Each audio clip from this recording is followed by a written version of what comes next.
Good afternoon and salutations, people. Welcome to the next episode of the podcast Sitting Tall with me, Casey Ellen, and my buddy, Tony Chamberlain.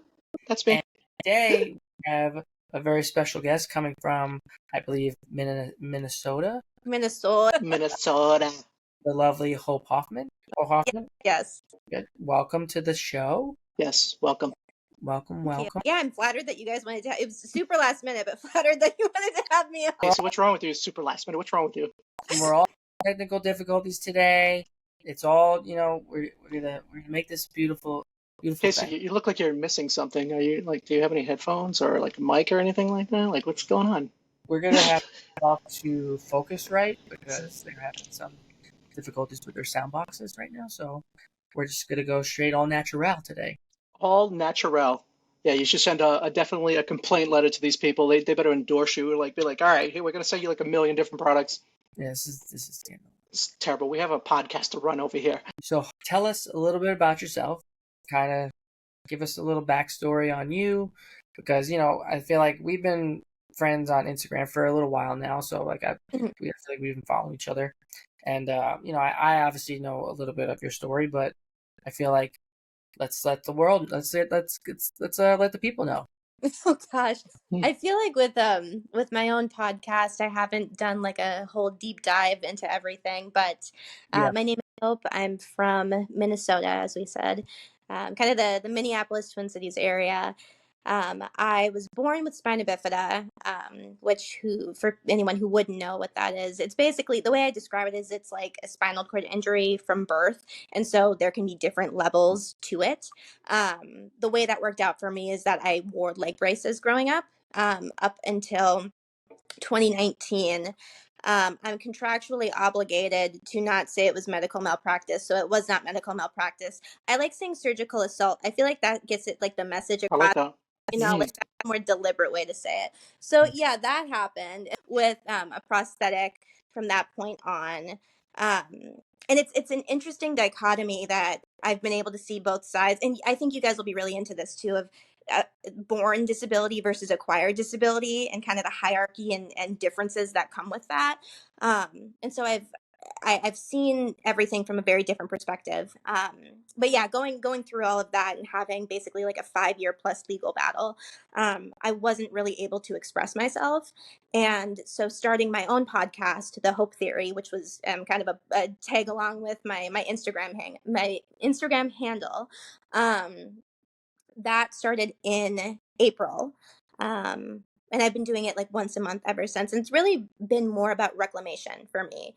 I don't specifically and explicitly talk about disability, but it's obviously something a part of my life and comes up. But really, I just want to be me, Okay. So surgical assault. So that means, I guess. I just feel like that, that one hits a little harder. That means there was an assassin in the room that surgically assaulted her. So, I mean, if you're not going to say like the term, I'll just come up with another one. Yeah, exactly. Pardon? Did you have to sign an NDA? Is that why you're not allowed to talk about it? No, when I settled the suit, that was in the terms that it wasn't that. I'm stating that right now. It wasn't that. It wasn't that. They're just trying to keep us shut. We're not going to shut up, all right? We're going to talk about it, okay? I love semantics. It's my favorite. It wasn't that. Yes, that's right. So, did you one prosthetic or two or both? Or just one? On my right leg, I wear a prosthetic now, and it's interesting. Yeah, prosthetics is much more advanced than leg braces, and from what I've gathered with that, I really think it's because people who acquire disability through limb loss, they, coming from a non-disabled mentality and background, they're like, I want to fight. I had something before and I want to fight for it because I deserve it, right? Where people who were always disabled and wearing leg braces, because we're so beaten down by the system, we don't have the gusto to fight as much, or sometimes it can feel more complacent, or this is the way it is. So it's been interesting seeing kind of both sides of that. And it's something that I talk onto within my own Instagram and podcast and all of that. Do you relate with either side more? That's actually an interesting question. That was something that was a kind of a struggle for me when going through the amputation, as somewhat I didn't even think about myself. I was thinking about like community representation. And I was in part mostly devastated because I couldn't continue on being that representation for little girls having both leg braces. But as I've shared, like really my social media didn't take off as much. Ew, I don't even want to say that. I'm like I'm not a to do. I don't want to say that. But I didn't start gaining more of a following until after the amputation. And that's because amputation and limb loss has been socialized more to non-disabled people. They understand it more. Versus with like a leg brace, people think more of like like polio or an injury or something. And so I feel like I in order to kind of gain traction, I've had to identify more with like the amputee community. But I very much still hold, my pre-existing condition of spina bifida, and the understanding of what comes with that. That's heavy stuff, man. Yeah. It's heavy stuff. I Lots. haven't thought about it that much. I mean, No, not at all. It's Not all at all. good. Just but you guys get it. Like, I mean, with yeah, trauma and oppressive systems, you have to laugh at it and you have to find ways to navigate, because otherwise you're just, it's going to be too much. yeah. We'll just go crazy just because I can even just insurance and all the hoops that we have to go through just to get to an appointment or get some medicine or get a doctor, whatever it may be. The system is set up backwards for people with disabilities, and I'm Mhm. sure you've known that obviously since your whole life you've been Mm-hmm. at that. So, like you said maybe the fight that might not be there as much. To Mm-hmm. Is that what you were saying? You meant before? I guess no. I mean, I guess I'd be curious what your thoughts are on that too, because that's just from what I've kind of gathered from different people. Is it feels like um, sometimes with born disability, we get beaten down into this is the way it is, and it's never going to be any different kind of thing. Where people who are coming from a non-disabled socialized background, they are upset because they're like, I had this thing before and I want it again. So I feel like that's why we see more representation of people with disabilities who have acquired disabilities, because they have that fight. Mhm. Yeah, Yeah, I could definitely understand that the fight process of it because I did notice a big difference that when I got injured and I ended up with the wheelchair and everything like that. It's just amazing the hoops, just like Casey would say, the hoops that we have to jump through just to get to be somewhat normal. You know what I mean? Like, oh, you need this in your life, well, we're gonna have to go through this. Or you need this in your life, we're gonna have to go through this. It's like, no, this is like my life. Like this is what I need. And it's just like sometimes they just kind of hold back on things, and that's kind of aggravating because it's like, I mean, do you want to live my lifestyle and like, have to do what we do every day? No, you don't. You just sit behind a desk sometimes. I just say like the people that really just think of us as numbers a lot of times, you know what I mean, instead of like people. So Yeah, I think it was Imani. Is that how you pronounce her name? The Crutches and Spice, I think, is her handle. The term I believe she used was non-disabled supremacy, similar to like white supremacy. Um, and right, with insurance and all of these things, not just insurance, but really any facet of life. yeah, People with disabilities are not making the decisions for disabled people. You know what I mean? Like it is non-disabled people saying, like, telling us what we can and cannot have. And yeah. so them having that power over us trickles down into every avenue of life. Such a backward system. 100%, man. You know, Yeah. and like you were It's saying before, like sorry to cut you off, oh but no, you're like good. you were saying how like with the born and not like acquired disabilities, like I think we were talking about with our last guest, like I still sometimes have like I just passed like I'm almost on going on 11 years now, so it was 10 and a half years ago in June, and I still mentally sometimes feel like I'm stuck at that point of Hmm. where my accident was, like all my memories of like the quote unquote normal life, like I think about like ex-girlfriends, like I think about like where my job was, like what I could do, and then it's hard like when I think where I am now, it's just like it's hard to like fathom that this is like where I am, like if that makes any sense.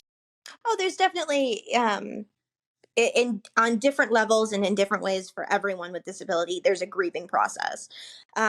I know for me, during the time where like I had gotten, I don't know how deep in the weeds I want to get, but like I had gotten sick prior to the amputation.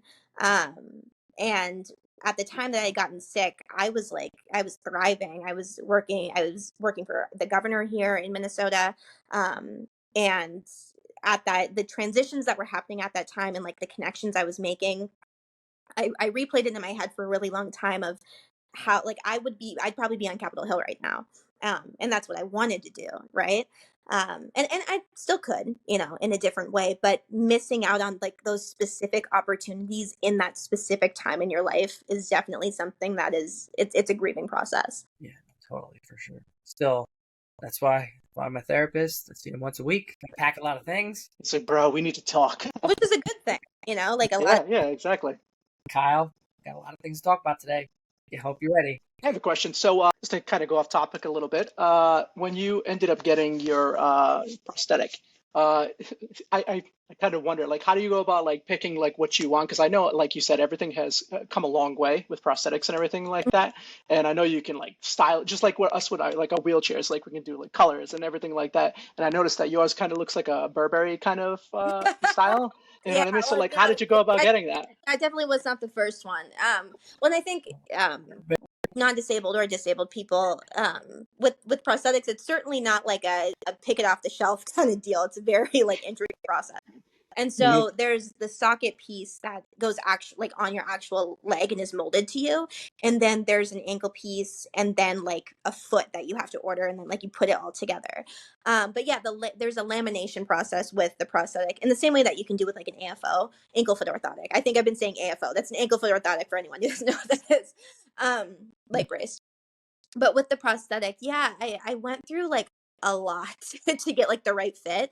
And then once we got the right fit, I had this old Burberry coat from like high school that I think I got on clearance, and it was still it was probably like $100, but whatever. It was clearance for Burberry. I hadn't worn it in a really long time. So what we did is we literally just cut off the sleeve and then like put it on the outside of my socket, and then my prosthetist laminated it. It was really cool. There's a mutual I have on Instagram. Her name is Sean Lord. She's out in the United Kingdom, and she did a Louis Vuitton leg, and that's what like I was like, wait, I want a designer leg. That's pretty cool. Yeah. Yeah, So things like See, that. like, Uh, I never thought of that. Like when you're going to pick something out, like I didn't think you can do something like that. I thought you either get like, like I don't know, something that they usually pick out for you, like a certain color or anything like that. But I know that you can do all kind of styles. You can do different like, I mean, material also. Like, is there different like materials you can use to like whatever you want to pick, or like do they kind of just guide you down like a certain avenue for that? well, I mean, my prosthetic clinic, the prosthetic clinic that I'm at now, they're super innovative. But the way that I mean, it's a lamination process, so you can use any kind of material, and then it's literally laminated onto the carbon fiber socket, if that makes sense. Hmm. Yeah, Um, yeah. but yeah, no, if that answers the question. No, no, definitely. I That's what I was trying to think of the word, but you actually said it for me, the carbon fiber. I was trying to say it. I was like, I can't think of the word right this second, but thank you for saying that. But like just like anybody, we're always interested in like how other people like go about like doing things. Like obviously it was probably a process for you to like, all right, I have this prosthetic now, I got to figure out how to walk in it and like how's it feel, and like I got to kind of go through this process to see what's more comfortable for me. So like how many did you go through till you finally got to the one that you're like, all right, this works. This is great. Like, I'm Uh, kind of curious about that. like 2 years, I think my prosthetist friend, and I think he has a picture somewhere. It was damn near over a dozen. I know that. Wow. yeah, Yeah, lots of time spent in the clinic. And it's crazy, just like right, the things you don't know. No, yeah. But it can be a long process for sure. Well, the reason I brought that up is because just like you, we have to go through the process with our chairs, our wheelchairs, and like they kind of give you like a basic like, all right, this is what you're going to need for your wheelchair. Well, I know I'm speaking on my behalf. I can't speak on you case because it might be different for you. You know what I mean? But like when they ended up, telling me, okay, this is the chair you're going to go with.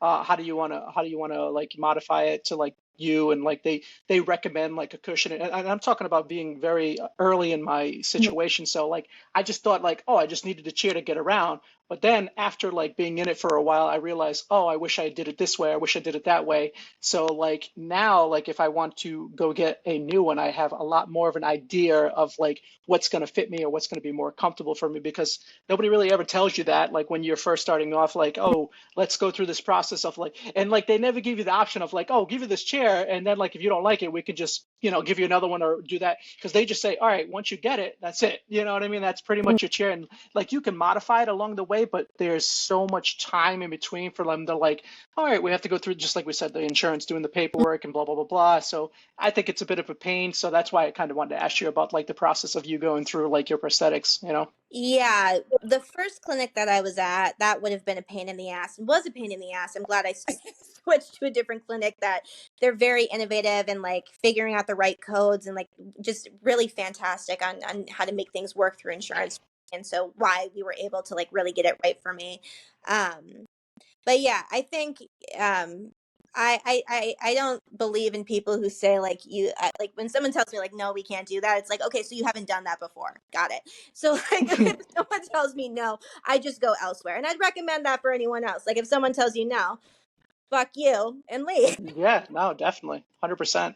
Pretty much. I So, mean, I like that mindset. You know what I mean? I think I should That's just talk- what I did personally. Yeah. we're all about so, I mean, Yeah, I guess I'm just trying to go through is like this my my cast? I mean, I mean, I wish I could just kind of like, maybe it's just because of where I live. I live in Rhode Island. So like here we only have like one or two companies that we can go through for like my wheelchair. So it's kind of hard to just be like, fuck you and move on, because I'd have to go outside my state in order to really like work with somebody else. And that's a little bit of a pain. And like I said, that's probably just me, like just like my process of like thinking like, okay, like every state is different when it comes to like things like that. You know what I mean? Like once again, I don't know how it works for you. Like when Case, when you went to get your chair and everything like that, did you have multiple companies you can work with, or do you have like a certain one in your area, or like how did that work out? there is one company that I have no problems with, and but I think there's like two or three because it's New York, so there's a lot of options for things. But I've had no issues with my company. Thank the Lord. But the wheelchairs, yeah, they do what they do. But Yeah. so Definitely depends on the different suppliers and right and just different clinics that you have available depending on where you are. We have a handful of different like prosthetic clinics here. So something that I suppose is a bit easier to jump around with versus if you're getting your wheelchairs from like a specific supplier that like you can only get it from. so going off with the amputation, do you have like that phantom limb stuff that I always hear about? Like somebody they lose a leg. No, I not phantom pain, but I will get phantom sensation, which I think is an interesting thing to think about as far as like the power of your mind. That like I'll still feel like my foot move, or like because I had like with spina bifida, I had like partial sensation in my feet, or it's still in my left foot. And so like I'll like feel my toe wiggle, but like clearly it's not fucking there. So it's it's a very weird experience. Yeah, that could. 'Cause I saw in one of your videos you were talking about driving, how you might not feel like, oh, that's interesting. That's the one where I was like, yeah, I can't Feel really feel it, but I'm just gonna gun it. my foot, but just fuck it, see what happens. I was like, it's nice. Let's Notice anything. how we, Just go with what you got to work with. You know, that's how it goes sometimes. So the thing is like, right, I can't like like obviously I feel when there's like a halt, right? And so that's how I navigate the pedal, is like there's clearly like a stop there kind of thing. But yeah, I like to poke fun at it every once in a while. like her styles. Have you ever tried to get out of bed and you're like, oh yeah, my leg's there, and that's the kind of like stuff like that I think about, like if you're, like phantom wise. Sometimes I'll sleep with my prosthetic on, just like comfortability, like I don't have to always take it off. But there was in my last apartment, there was a day where I'd forgotten that there was like a fire drill happening, and my leg was off that day. I freaked the fuck out. Sirens were going. Oh man. I fall my ass out the door. I always say that to like friends of mine. I'm like, man, if freaking I ever had a fire in my house and I'm laying in my bed, I'm kind of screwed. I mean, like I could roll around on the ground a little bit, but I ain't going anywhere. Don't even get me started. I think about that I, because I'm just sitting here. I'm just like, shit. Like I can't even sit up. I'm just like, fuck. I'm like, if something here, I'm just like, God, take the wheel. We're gonna we're gonna be all right. Like let me just like it's getting a little warm in here. yeah. Like what's going on here? Like starting to sweat a little bit. But Exactly, man. Oh my God. like Uh, you think about now. Things we think about, right? So I want to touch. Outside of your disability, Mhm. obviously that's just a little part. A little small part of what hope is. So what do you do outside of like what do you do for work? Like I follow obviously I follow you. I know you got your podcast. Like is there anything else that Mhm. you do? Yeah, I mean it's interesting because disability, there's not an area of my life it doesn't touch. And I think with where we are within the disability movement, I feel some sort of obligation that there's things I need to change while I'm still existing here. And so my work, so back in 2016, I was appointed to what was called the Young Women's Cabinet here in Minnesota, which was a public-private partnership between the Women's Foundation of Minnesota and the former governor's office. And that was 25 young women on an advisory cabinet, and we did philanthropic and legislative work relating to all kinds of like young women's issues. And I was there representing young women with disabilities, and so that was a piece of that.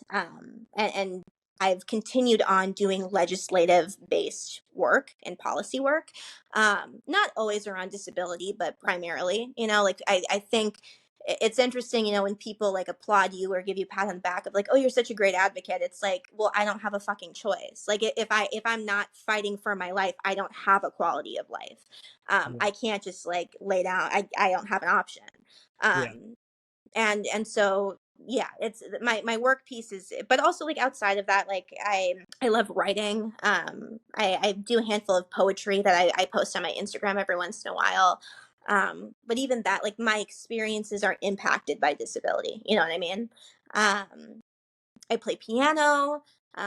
We have snow here now. I really like skiing. That's something that I've been able to figure out with like outriggers how to do post amputation.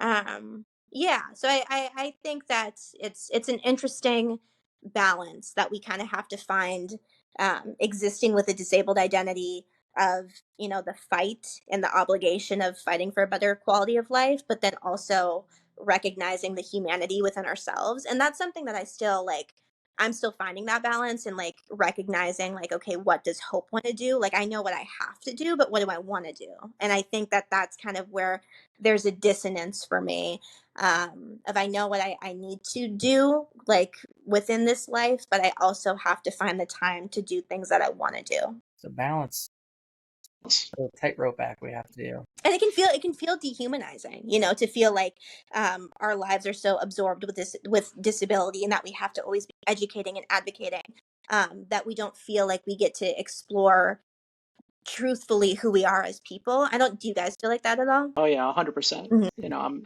I feel like constantly like kind of going back to like prior my injury, like I would literally do like whatever I wanted whenever I wanted. Mhm. Now it's a little bit of like, all right, I can do things on my own and I can still do what I used to do, but it's just not the same. Like it's a little bit more of an effort on my part, and that's kind of, it's a little bit of an annoyance, but at the same time, it's our lifestyle. You know Mhm. what I mean? So. Like I would love to be more of a traveler, but I'm not gonna lie, I do have a lot of fear of like doing things that I haven't done yet, in my chair, and that's probably what holds me back. And I should kind of, and I even said to myself that this year I really want to push myself to come out of my comfort zone more, because I do stay in this little bubble sometimes, and it's a boring life. You know what I mean? It's like something that I definitely, hopefully, can change this year more. Yeah, and with the travel piece, like you have more at stake as well with like the damage that can happen to wheelchairs. Like that's a huge effing issue right now. Yeah. Um, Yeah. like I have shitty treatment at airports because of TSA like flagging my leg as like nuclear like powder. they have to pat me down, and like I'm a 5 foot little, like I'm not gonna nuke the place. But the issue like with how disabled people are treated when it comes, because I really like traveling too, but I haven't traveled internationally yet, because that's like the system within the United States is so effed that like I would have to do so much research and making sure I'm okay to even travel abroad. Yeah, but Tony, you're right. It's about the little bubbles that we kind of live in now. Like like you were saying before, it's like we go from, because we have a little bit of a different experience. Like like life was normal, or quote unquote normal before our accidents. So like, and then now everything gets thrust back, and it's like we are. I at least for me, like I'm shut into this little routine. Like I have, it takes me like 2.5, 3 hours just to get out of bed. Mhm. Like, so it's just like by the time that happens, it's already lunchtime. And it's just like, you know what I mean? So it's just like, it's a whole nother world. And it's just, Mhm. sometimes it's like Tony was saying, it's just becomes a lot, and it makes you kind of not want to do anything else. Like, it's like, all right, I'm out of bed. Like, all right, let me just be for a little bit. Like, I'm just going to sit here. You run out of energy a hell of a lot quicker. Absolutely. Mentally, So I just feel like sometimes we feel like we're in that movie Groundhog Day, where like we wake up and it's the same thing over and over. I mean, yes, it's on us to kind of change that, but at the same time, it's just like sometimes it's just exhausting, and it's just like we want to be normal, and I mean, we are normal, but at the same time, we want to like just have that lifestyle, like a little bit of that lifestyle back, and it's just it's hard sometimes, you know what I mean? So I understand what you're talking about, Case. just a little. But yeah, just that little bubble, you know what I mean? We got to pop the bubble. That's another reason why we started this too, because we want to speak to others that, that go through the same thing, and like maybe ask them like, oh, okay, how did you get out of your comfort zone? Or, And it's interesting when you talk about this bubble, because that the barrier isn't entirely on us overcoming, and I think that that is a stigma that exists within disability, mostly on the part of non-disabled people, that like we have to overcome, and like we just have to like put ourselves out there and like get out. But like there are systematic barriers, like things at the airport and people wrecking your wheelchairs, and um employment discrimination and lack of access to higher education. Like there are systematic barriers that keep us in this, but it's not like a choice. We're not like, oh, like I don't want to like go into the world. Like it can be some of that, but Yeah. there's also these things that we know, like, oh, if I go here or I go there, it's like you have to think like 10 steps ahead of everyone else, and it becomes exhausting of like thinking about accessibility. Is someone going to say something fucking stupid? Like it's 24 so but like that's what you consider when you go out like out into the world. To get into the building. Like, So I think allowing ourselves some of the grace of like, it's not totally on us, and not that it makes it better, but it takes some of the pressure off of yourself, and you're like, this isn't all on me. The system is not set up for me, and that's what has to change. it's hard when it's not in your control. Like you're Mhm. saying, like just going out. Like say me and Tony want to go somewhere. It's like, oh, is there a ramp to get into that? Oh wait, Yeah. we can't go to this restaurant because there's no ramp, or because it's a tight fit. Or it's just like it's exhausting, and it's just like oh my God, makes you not even want to try sometimes. But yeah. like no, like what you're saying is it's a system, it's systemic, and it's just this country is just it's. I don't think we need to get into all the weird How much systemic. time we got here? I mean, I know we'll be going for like hours if we were going to start talking about this. Go down this road here, you know Want what to I get mean? into systemic issues with me? is it? I feel like this is Hope likes to talk about this topic. I feel like you got a little. Got a little fire, Yeah. there. You know Oh what I no, mean? I do. I kind of do that for a living, but It seems like that's like kind of like your passion, and like it seems and like that's interesting. It's my passion because it has to be my passion, and that's really something that I truly struggle with. That I feel this kind of like lost sense of identity that and I'm still working towards finding something outside of that. I want a passion that is a me passion, not a me passion because I have to have that fucking passion. It's passionate because I'm fighting for my life, yeah. Um, and so that I'm still trying to figure that out, but I'll let you know. So Rome wasn't built in a day, right? That's what they always. Exactly.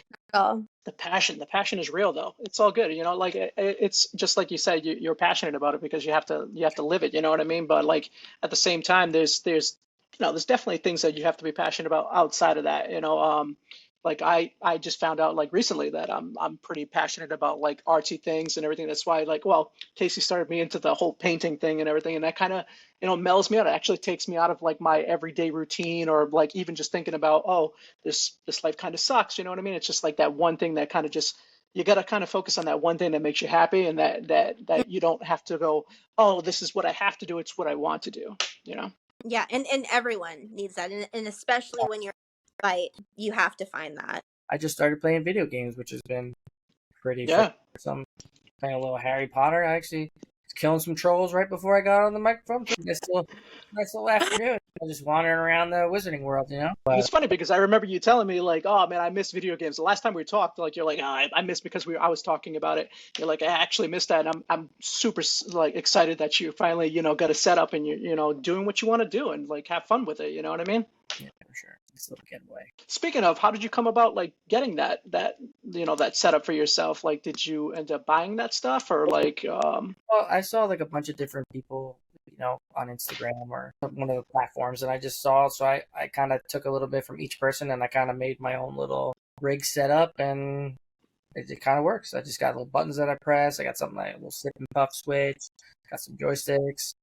So yeah, no, it's definitely nice. It's kind of just reminds me of being a kid and like playing video games all the time, yeah, stuff like that. So it's nice to, like you said, to do something that you want to do outside of like rather than something that like I have to do to survive. Like this is exactly.